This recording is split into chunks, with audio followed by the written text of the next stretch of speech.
J'ai vu son visage se tordre en un rictus de mépris pur, comme si j'étais une tache sur le tapis perçant de sa vie parfaite, et elle a craché ce vin rouge corsé droit sur mon smoking, éclaboussant les rires étouffés des invités. Ce n'était pas un accident. C'était une déclaration de guerre, un poison qu'elle me versait dans les veines devant ma famille, devant Dieu et devant les lustres cristallins de ce château en Normandie. Et moi, au lieu de hurler, j'ai essuyé le liquide poisseux de mon menton avec un sourire qui cachait le couteau que je forgeais déjà dans l'ombre de mon cœur. Paris, cette ville des lumières qui masque si bien ses ténèbres, m'avait appris une chose. La vengeance n'est pas un cri, c'est un murmure qui s'infiltre comme la Seine sous les ponts. Elle s'appelait Élise, la petite amie de mon cousin Laurent, une beauté aux cheveux de jais et aux yeux verts comme l'absinthe, qui collectionnait les cœurs brisés comme des sacs Hermès. Mais ce soir-là, au mariage de tante Marguerite dans ce manoir ancestral près de Deauville, elle avait franchi la ligne que même les diables parisiens hésitent à effleurer. Elle m'avait traité de raté provincial devant l'Assemblée, riant de mon job précaire comme barman dans un bistrot du Marais, moquant ma solitude comme une maladie honteuse. Puis, ce crachat, un jet précis, calculé, qui atterrit sur ma cravate comme une signature de son dédain. J'ai reculé d'un pas, sentant le goût métallique du vin sur mes lèvres, et j'ai vu Laurent, mon cousin chéri, détourner les yeux, complice dans son silence. C'était le début. Ou peut-être la fin d'une illusion que j'entretenais depuis des années. Celle que la famille était un rempart, pas une prison.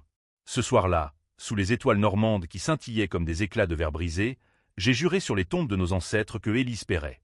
Pas avec des poings ou des mots, non, avec l'arme des faibles qui deviennent forts, la vérité enterrée, les secrets qui pourrissent comme des pommes dans un verger abandonné.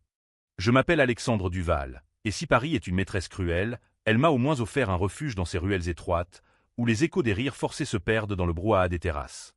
À 32 ans, j'étais l'ombre de la famille Duval, celle qui avait fui le domaine familial en Bretagne pour la capitale, rêvant de gloire littéraire qui n'était jamais venue. Au lieu de cela, je servais des pastis tièdes à des touristes éméchés, écoutant leurs confessions avinées comme un prêtre païen.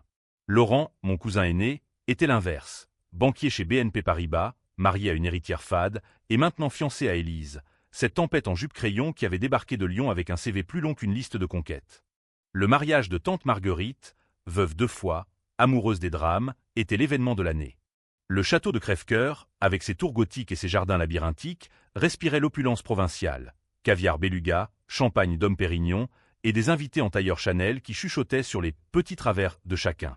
J'y étais venu seul, comme toujours, mon smoking loué sentant encore le moisi de la boutique de Pigalle.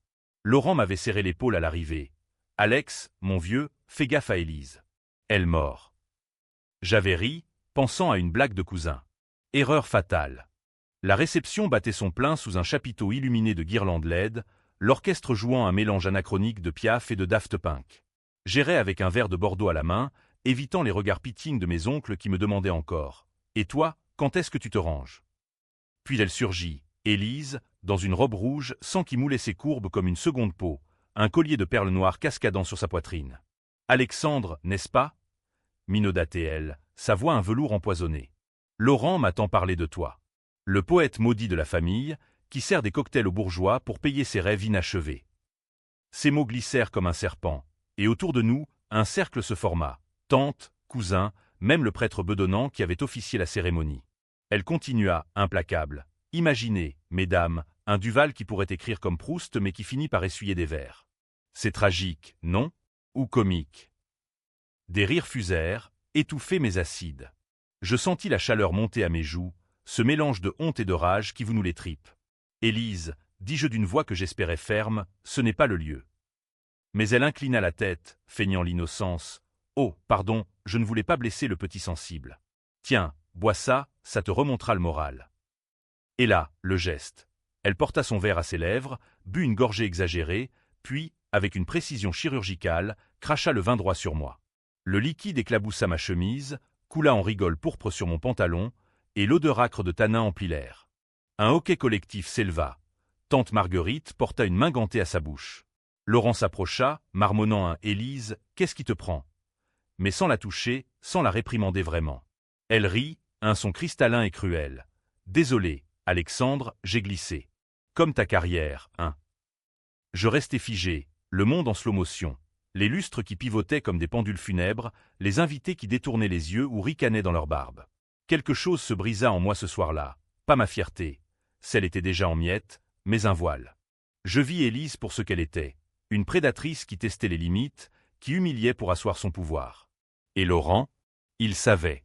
Ses yeux fuyants le trahissaient. Ce n'était pas un accident isolé. C'était le prélude à une symphonie de vengeance que je composerais seul. Les jours suivants furent un brouillard de vin et de nuits blanches dans mon studio exigu du 11e arrondissement.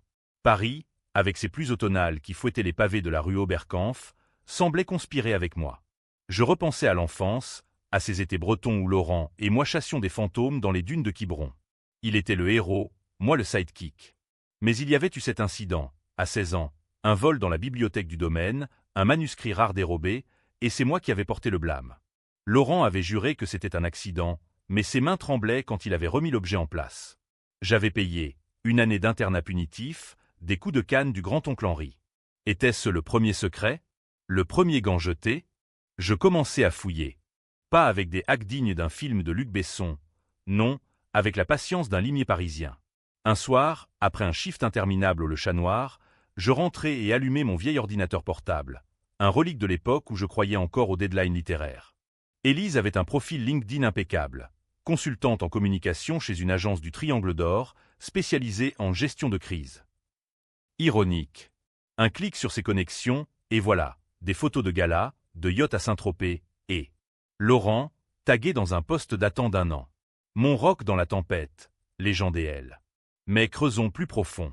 Un compte Instagram privé, craqué via un ami hacker du bistrot, un étudiant en info qui devait 10 € de pourboire. Là, des stories effacées, Élise avec un autre homme, un type aux épaules larges et au sourire carnassier, dans un hôtel de la Côte d'Azur. L'homme, Victor Langlois, promoteur immobilier véreux, connu pour ses scandales dans le Canard enchaîné. Le puzzle se forma lentement, comme un puzzle de la gare de l'Est sous la pluie. Élise n'était pas juste une garce sociale, elle était une joueuse. Laurent, impliqué dans un prêt immobilier douteux via sa banque, avait besoin d'elle pour couvrir ses traces. Et moi?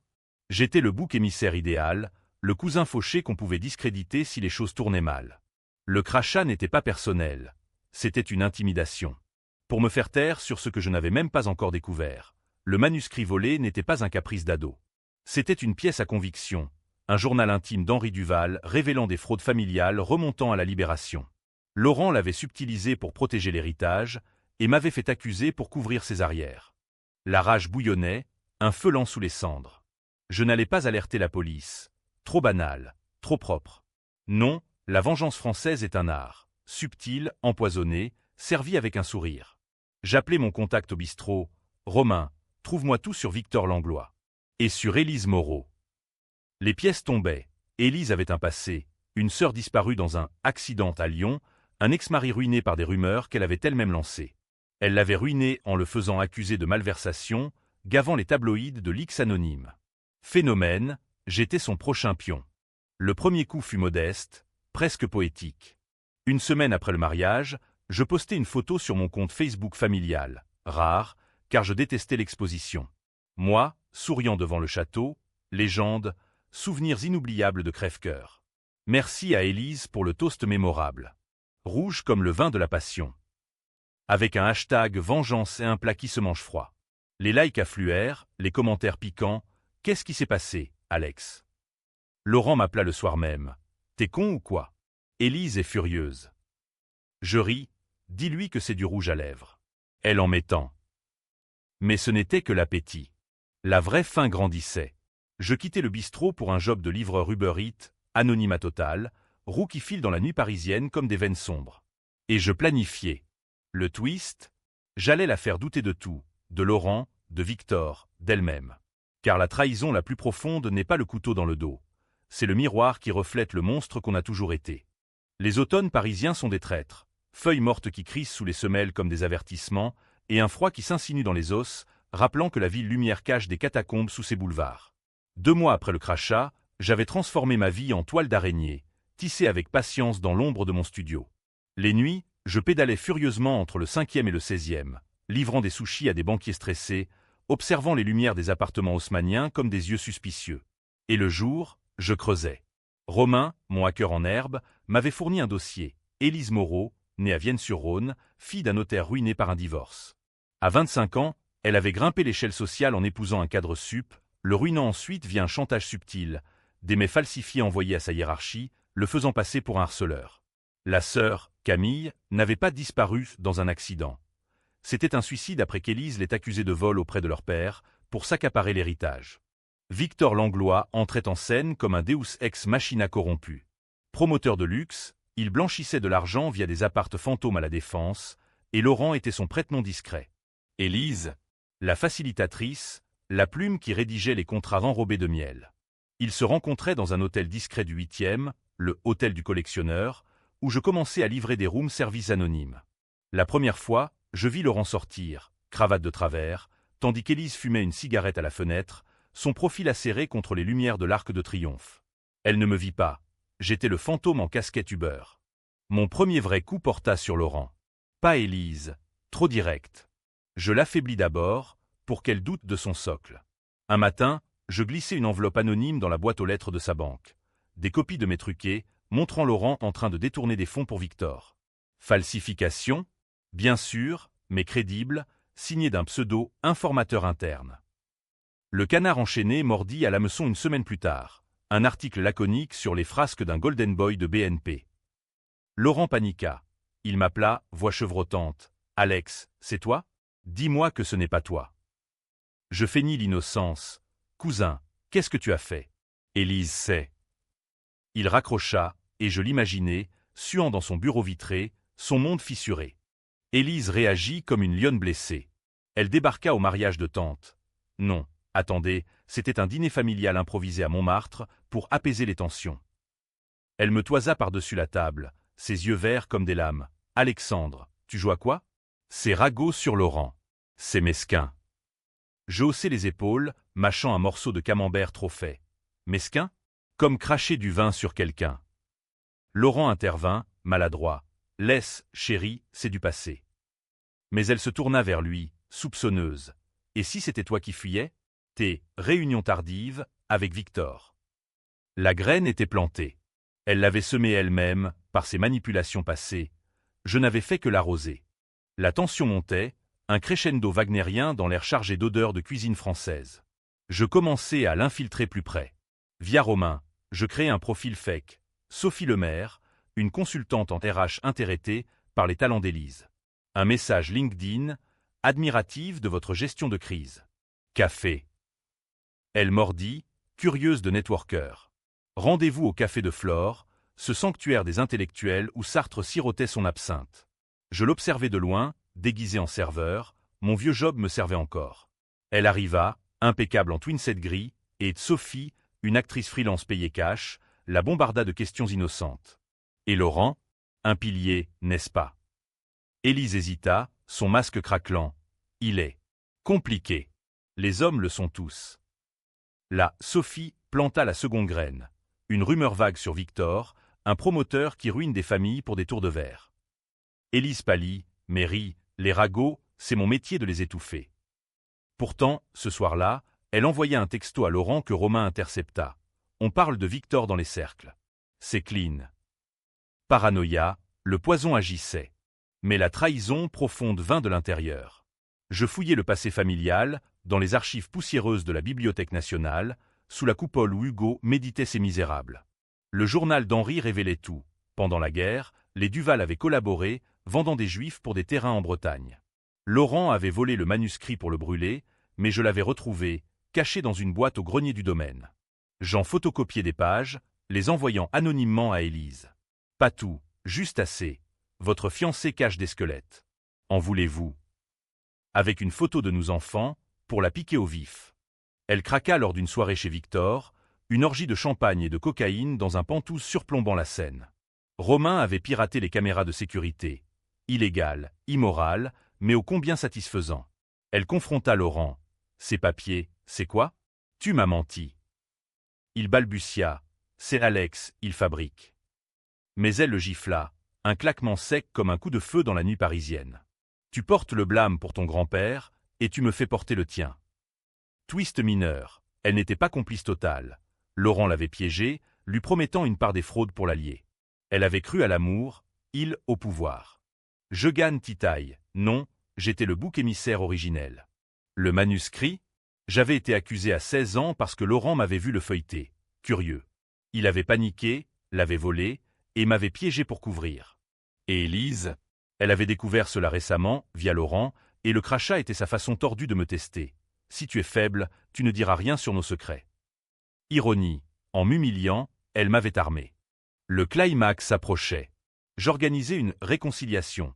Un dîner chez moi, factice, avec des invités triés. Tante Marguerite, un oncle curieux, et Sophie comme wildcard. Élise vint, méfiante, Laurent traînant comme un condamné. Le vin coula, rouge comme le souvenir. Puis, je sortis le manuscrit, projeté sur un écran improvisé. Les aveux d'Henri, les fraudes de Laurent, les leaks d'Élise sur son ex. À la famille, toast et jeu. Le silence tomba, plus lourd que la Bastille. Élise se leva, blême. C'est du chantage, Alexandre. Tu n'es qu'un raté jaloux. Mais Laurent, brisé, murmura. C'est vrai. Tout. Elle le fixa, trahi à son tour, et pour la première fois, ses yeux vers s'embuèrent. Pas de larmes, elle n'était pas faite pour ça. Mais une fissure. Et moi? Je souris, essuyant une goutte imaginaire de vin de mon col. La vengeance n'était pas finie. Elle mijotait. L'hiver s'abattit sur Paris comme une malédiction biblique. Neige rare qui salissait les Champs-Élysées, et un vent du nord qui hurlait dans les grilles du Louvre, portant les murmures des damnés. Après le dîner, la fracture s'élargit. Laurent se confia à moi, ironie du sort, dans un bar enfumé de Belleville, où les accordéonistes jouaient des airs de Jacques Brel pour des âmes perdues. « Alex, je t'ai volé ton innocence, ce manuscrit. J'avais peur. La famille, c'est un poison. » Il avoua tout, les fraudes avec Victor, Élise embarquée pour son expertise en crise, mais aussi son propre péché originel. À 16 ans, il avait vu Henri écrire ses confessions, et pour protéger l'héritage et son avenir de banquier, il avait agi. Moi, gamin curieux, j'avais payé le prix, l'internat, les coups, la honte qui m'avait chassé vers Paris. Élise, elle, contre-attaqua comme une vipère. Le lendemain, un mail anonyme, le sien, traçable via Romain, atterrit dans ma boîte. Des photos truquées de moi avec une prostituée du bois de Boulogne, légendée, le vrai visage d'Alexandre Duval. Envoyé à tante Marguerite, à mes oncles, même au bistrot où j'avais travaillé. Les appels fusèrent. C'est vrai, Alex? Tu tombes bien bas. Je ris, amer. C'était son style, l'inversion des rôles. Mais cela blessa, creusant la plaie du crachat. Elle l'avait fait pour me discréditer avant que je ne la détruise. Victor entra en lice, ce colosse au costume Armani taché de sueur. Il m'invita, ou plutôt menaça, dans son bureau de la Défense, une tour de verre froid comme un mausolée. Petit Duval, ton cousin est un idiot, mais utile. Élise, une salope brillante. Arrête tes jeux ou je t'enterre. Ses gardes du corps, 2 armoires à glace tatouées, flanquaient la porte. Je souris. Victor, les tombes sont pleines de promoteurs comme vous. Lisez Camus, l'absurde vous attend. Il rit, mais ses yeux étaient des puits noirs. Sortant, je laissai une clé USB sur son bureau, cadeau de Romain. Des preuves de blanchiment, volées à ses serveurs. La paranoïa d'Élise culmina lors d'une Fashion Week improvisée. Non, un gala de charité au Carrousel du Louvre, où elle paradait en robe Dior, bras dessus bras dessous avec des influenceuses siliconées. Je m'y infiltrai comme traiteur, plateau en main, observant depuis les coulisses. Elle dansait avec Laurent, mais ses rires sonnaient faux. Puis, un texto de Sophie, « Rendez-vous avec Victor ce soir. Hôtel du collectionneur. Attention. » Elle s'excusa, fila. Je la suivis, vélo plié sous le bras, ombre dans la nuit. À l'hôtel, je louai une chambre adjacente. Budget tendu, mais la vengeance paie en devise sombre. À travers la cloison fine, les voix filtrèrent. Élise, haletante, Laurent soupçonne. Et sera d'Alexandre. Il sait pour le manuscrit. Victor, grognant, tue-le. Ou je le fais. Ton ex-mari? Même méthode, accident. Rire complice, puis des gémissements qui me révulsèrent. Elle n'était pas victime. Elle était le centre, la toile d'araignée maîtresse. Le lendemain, je l'attendis au café en bas. Elle descendit, cheveux en bataille, et nos regards se croisèrent. « Élise, dis-je doucement, le vin rouge t'a mal réussi. » Elle pâlit. « Tu étais là ?» Je hochai la tête. Paris a des murs qui entendent. C'était son premier effondrement. Elle m'invita chez elle. Un loft chic du Marais, mur blanc tapissé d'art contemporain, vu sur Notre-Dame comme un œil accusateur. Parlons, Alexandre. Pas de jeu. Assis sur son canapé en velours, un verre de Sancerre entre nous, ironie, elle craqua. Laurent m'a piégé. Le manuscrit, les fraudes. J'ai cru que c'était pour nous, un empire. Mais il m'utilise, comme mon père, comme mon ex.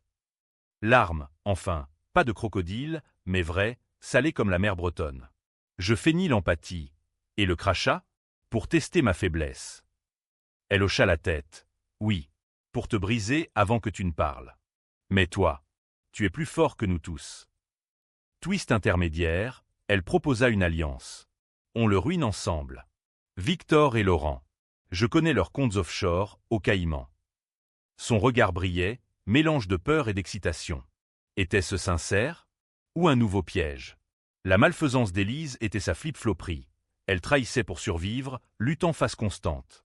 J'acceptais, tentateur. D'accord. Mais à mes conditions. Nous scellâmes d'une poignée de main froide, et je sentis le pouls de la bête. La revanche collective ou la mienne seule. Les semaines suivantes furent un balai macabre. Avec ces leaks, vrais, cette fois, nous inondâmes les autorités. Une perquisition chez Victor, 500 000 € en cash saisis, des disques durs pleins de transactions illicites. Laurent fut suspendu de BNP, interrogé par la brigade financière. Il m'appela, désespéré. « Alex, c'est elle, Élise. Elle m'a trahi. » Je susurrai, « Comme tu m'as trahi, cousin. Le manuscrit brûle-t-il bien ?» Il sanglota, et je raccrochai, le cœur dur comme le granit de Montmartre. Mais Élise louchait déjà ailleurs. Romain intercepta un mail. Elle contactait un procureur, offrant de témoigner contre Victor. Et contre moi, pour extorsion. La garce pivotait encore. Le climax se profilait, un face-à-face au domaine familial, pour Noël. Tante Marguerite insistait, « Réconciliez-vous, mes garçons. » Ironie, le château de Bretagne, berceau des secrets, théâtre final. La neige tombait, épaisse, quand j'arrivai. Laurent, amaigri, Élise radieuse en fourrure blanche. Dîner tendu, dinde farcie, vin millésimé, et sous la table, des regards assassins. Puis, après le dessert, je sortis le manuscrit original, posé comme un artefact maudit. Lis, Élise. Les Duval, traîtrière, aujourd'hui. Elle le feuilleta, et son masque tomba. Tu bluffes. C'est une copie. Non, l'original, avec son encre fanée. Laurent hurla. Tu l'as gardé? Après tout. Oui. Et j'ajoutai. Élise, ton alliance? Un leurre. J'ai tout enregistré. Le chaos explosa. Elle bondit, ongles sortis. Salaud. Je t'aurais ruiné pour de bon.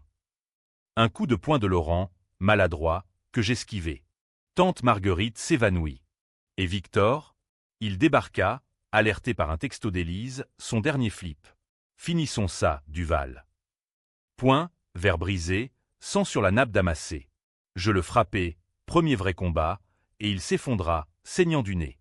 Pour le crachat, murmurai-je à Élise, qui reculait, horrifiée. Les flics arrivèrent, appel anonyme de Romain. Arrestation, Victor pour agression, Laurent pour fraude confirmée, Élise. Complice, mais hésitante. Elle me fixa depuis le panier. Tu as gagné. Mais à quel prix? Tu es comme nous, maintenant. Vrai. La vengeance m'avait sali, main tachée d'un rouge plus sombre que le vin. Le printemps breton est un menteur, bourgeon qui perce la boue comme des espoirs trahis, et un soleil pâle qui illumine les ruines sans les réchauffer. Après Noël sanglant, le domaine du Val devint un mausolée judiciaire. Les flics de Rennes emportèrent les menottés sous les flashs des journalistes de Ouest-France, titre hurlant, scandale familial, trahison et fraude chez les Duval. Tante Marguerite, remise de son évanouissement, me déshérita verbalement. Tu as détruit la famille, Alexandre. Pour une humiliation. Je haussai les épaules. Pour la vérité, tante. Le vin coule toujours. Laurent fut inculpé pour détournement, Victor pour blanchiment et agression. Élise, la plus rusée, s'en sortit avec une mise en examen pour complicité, mais libérée sous caution. Son avocat, un requin de Nanterre, plaida la manipulation par son fiancé. Elle m'écrivit depuis sa cellule dorée. Tu m'as brisé, mais je renaîtrai. Et toi? Ton reflet te hantera. Prophétie. Les nuits, dans mon studio, je revoyais le sang sur la nappe, mes jointures écorchées, et je vomissais, non de remords, mais de cette joie noire qui ronge. Paris m'accueillit comme un amant volage. Promotion au bistrot, héros local. Mais des regards en coin. J'étais le vengeur ou le paria. Romain, payé en bière, me mit en garde. Alex, elle flippe encore. Victor a des contacts. Vrai, une tentative d'intimidation, un voyou masqué qui m'attendit rue des Abbesses, couteau à la main. Laisse tomber, Duval. Je le désarmai, self-défense apprise dans un dojo de Belleville, et il fila, mais pas sans une entaille à l'épaule. Sans, encore. Le rouge devenait ma signature. Élise contre-attaqua subtilement. Des articles anonymes dans Marianne. Alexandre Duval, justicier ou opportuniste. Son passé trouble révélé. Allusion à l'internat, aux fautes de jeunesse. Elle fouillait mes cicatrices pour me faire saigner. Je ripostai. Une interview au Monde, sobre, la famille cache des monstres. J'ai seulement ouvert la porte. Les lecteurs se divisèrent, forum en feu, héros, vs vandalisme familial. La tension montait, un thriller hitchcockien où chaque ombre est suspecte. Le vrai haut drama vint en avril, lors d'une audience préliminaire à Rennes. Je témoignai, face à la barre, Élise en tailleur noir, regard d'acier. Le juge, un vieux renard moustachu, demanda « Monsieur Duval, motivez votre croisade ». Je parlais du crachat, du manuscrit, des fraudes. Ce n'était pas vengeance, excellence. C'était justice. Mensonge pieux. Élise, interrogée, pivota, il m'a piégé. Moi, victime de ces hommes. Larmes théâtrales, mouchoir en soie. Le public, famille, médias, murmura. Laurent, depuis sa cage, hurla « menteuse ». Chaos, gendarme intervenant, flash crépitant comme des coups de feu. Sortant du tribunal, elle m'accosta dans le couloir, parfum Chanel numéro 5 flottant comme un gaz toxique. Alexandre, trêve, un café, pour clore. Suspicieux, mais curieux, la malfaisante en elle m'intriguait. Café du port, face à la vilaine grise. Pourquoi ? Demandai-je. Elle sirota son espresso. Parce que tu as raison. Laurent m'a trahi en premier. Mais toi, tu portes le blâme pour nous tous. Le manuscrit, c'était ton fardeau, pas le nôtre. Confession. Elle avait su pour la collaboration des Duval depuis des mois, via Victor qui fouinait les archives pour du chantage. Et le crachat, pour te tester. Si tu pliais, tu étais faible. Si tu ripostais, dangereux. Elle sourit, croc visible, et tu le es. Twist, elle proposa un marché. Aide-moi à témoigner contre Victor pleinement. En échange, je te rends ta vie. Pas de leaks, pas de harcèlement. Mais ses yeux trahissaient, un nouveau flip en vue. J'acceptai, enregistrant discrètement. Ce soir-là, dans un motel anonyme près de Vannes, nous scellâmes. Non, pas ça. Un pacte verbal, mais elle glissa une main sur mon genou, tentatrice.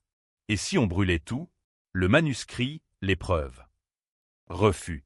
Elle rit. Peur ? Toi, le vengeur. La nuit, alerte, Romain appela, elle a contacté Victor. Te vendre pour un deal. Bien sûr. La traîtresse ultime. Je la confrontai le lendemain, au bord de la mer, vagues écumantes comme des langues accusatrices. Tu pivotes encore, Élise. Elle nia, puis avoua. Survie, Alexandre. C'est mon sang. Bagarre verbale, puis physique. Elle me griffa, je la plaquai contre un rocher. Pour le vin, grondai-je. Sang sur sa joue, miroir du mien. Les vagues emportèrent nos cris, et pour un instant, nous fûmes égaux, monstres dans la tempête. Le climax final se cristallisa en mai, lors d'une soirée réparatrice au domaine Idée folle de tente, pour guérir les plaies. Invités triés, famille, avocat, et nous trois, Laurent en liberté conditionnelle, Élise sous caution, moi le fantôme. Dîner sous les chênes centenaires, torchés crépitants. Vin coulait, rouge. Puis, toast de Laurent, à la famille. Ironie mordante. Élise but, et soudain, convulsa, visage violacé, gorge nouée. Poison ? Non, allergie simulée ? Attends. Chaos, ambulance hurlant dans la nuit bretonne. Elle cracha, encore. Un jet de 20 mêlées de sang, droit sur Laurent. Traître, gargouilla-t-elle. Mais c'était moi, une dose de sédatif dans son verre, pour la faire halluciner, confesser. Elle hurla, Victor m'a forcé. Le manuscrit, c'était pour nous protéger tous. Aveu public, fraude, chantage, le suicide de sa sœur, j'ai lancé les rumeurs pour l'héritage. Public divisé, certains applaudirent, d'autres pleurèrent. Laurent s'effondra, tu savais tout. Elle, emportée sur brancard, me fixa, haine pure, mes admirations tordues. Les procès s'enchaînèrent, Victor écopa de 10 ans, Laurent de 5, Élise de 2 avec sursis. Sa confession la sauva, à moitié. Mais le coup? Ma famille brisée, amis perdus, et moi, hanté par le rouge éternel. L'été 2026 enveloppa la France d'une chaleur suffocante, comme un linceul moite sur les péchés non expiés. Paris, avec ses fontaines asséchées et ses terrasses bondées de touristes en sueur, me semblait étrangère. Une ville que j'avais conquise et qui m'avait conquis en retour. Après les procès, je vendis le manuscrit aux enchères chez Drouot. 150 000 € pour les confessions des Duval, un scandale littéraire qui fit les unes de Libération. Le journal d'un collabo breton, best-seller instantané, mais malédiction. Les avances littéraires affluèrent, enfin. Mais chaque chèque sentait le soufre. Laurent, libéré sous bracelet électronique, s'exila à Quiberon, pêchant des crevettes comme un pénitent. Il m'écrivit une lettre tremblante. « Pardonne-moi, cousin. J'ai porté le blâme trop longtemps. Tu l'as repris, et ça nous a tous tués. » Suicide? Non, il vivait, ombre de lui-même. Tante Marguerite mourut en juin, d'un cœur brisé, legs. Le domaine à une association juive, ironie finale. Pour racheter nos dettes, nota le notaire. Élise, la twist finale, celle qui divise les âmes. Après son sursis, elle disparut, Lyon, Côte d'Azur, mais Romain traqua, un job discret comme ghostwriter pour des politiques véreux. Puis, un mail, Alexandre, rencontre? Pour clore vraiment. Curiosité morbide, j'acceptai. Rendez-vous au Pont des Arts, cadenas d'amour rouillé comme nos illusions.